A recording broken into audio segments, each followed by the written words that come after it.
That's a lot of bolt to break. Yeah, it completely snapped off.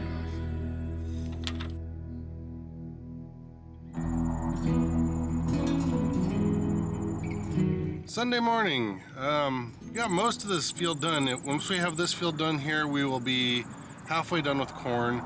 Tanner actually had a little bit of a window to come over and help me move some equipment and just kind of getting things tidied up before we move to the next field.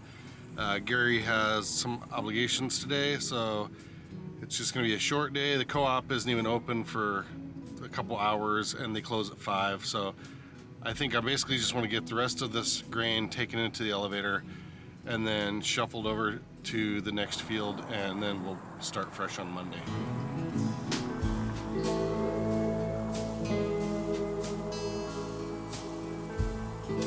So every morning we usually do a walk around the combine, grease, check the fuel, check all the fluids, just make sure everything's running smooth. And I was just doing a walk around this morning, and well, I found this bolt that looked a little suspect, and I'll show you. So here's the bolt.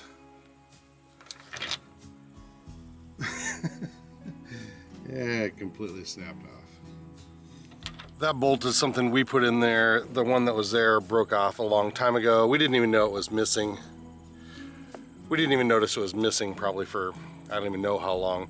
So we went ahead and put one back in there, and obviously something is severely twisted in there.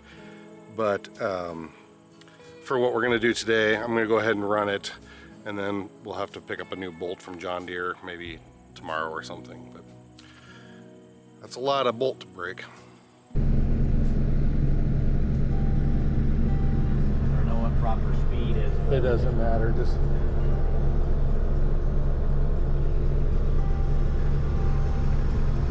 It's a lifelong dream here, just so you know. it'll be a lifelong nightmare in about 20 minutes. Nope, I highly doubt it.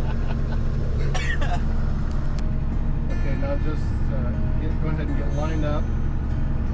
Don't have to worry about it. And stop before we go into it. I'll show you the next step when we get there. Yeah, the how it operates stuff. Okay, stop there. Okay, lower your head to about a little more, right about there. Call that good. It'll go down a little bit more. Okay, now this is kind of the weird part because this is old. Pull your accelerator all the way down, your fuel, as slow as you can get it. There we go. Now yep, push that all the way forward. Sometimes that'll squeak, that's just the belts catching speed. Okay. Then pull that yellow thing, electric clutch.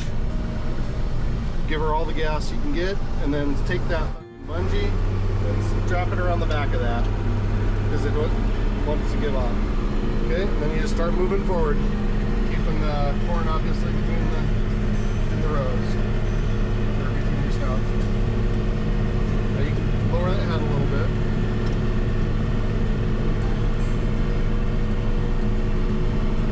There you go. Okay, on your right side, push that engine speed button. Ground speed, there you go.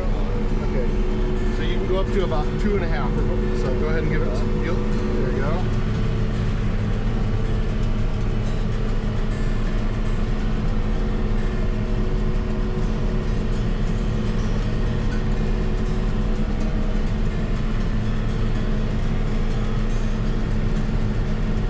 See how it's nice and quiet here? In a minute, you're going to hear a chatter underneath your left side. That's a return. That's that return. It should sound like someone's sweeping something. If it sounds like someone's throwing gravel, like then you're probably going a little bit too fast. That's about normal.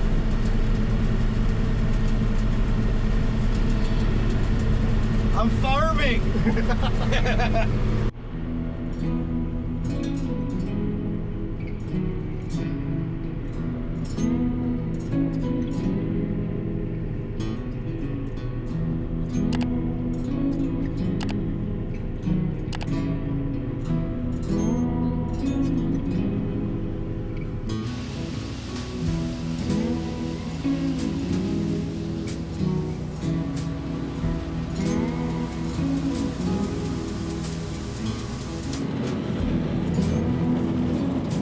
that was a very short but very productive day. Tanner was a huge help. We were able to get that field done. We got all the grain into the elevator and emptied out of the truck and moved to our other location, which is huge because trying to drive a bunch of equipment 4 miles away that only moves 10 miles an hour with one person is not really doable, and Gary was not available right now, so that makes it so easy to start in the morning. We just check our fluids, start doing some greasing, do a walk around, make sure we got everything, and start rolling on the second half of our corn. We are now halfway through the corn, which puts us about a quarter of the way through harvest. So that's the end of this week. I think it's time to go home and see if there's a football game on or something and make some dinner.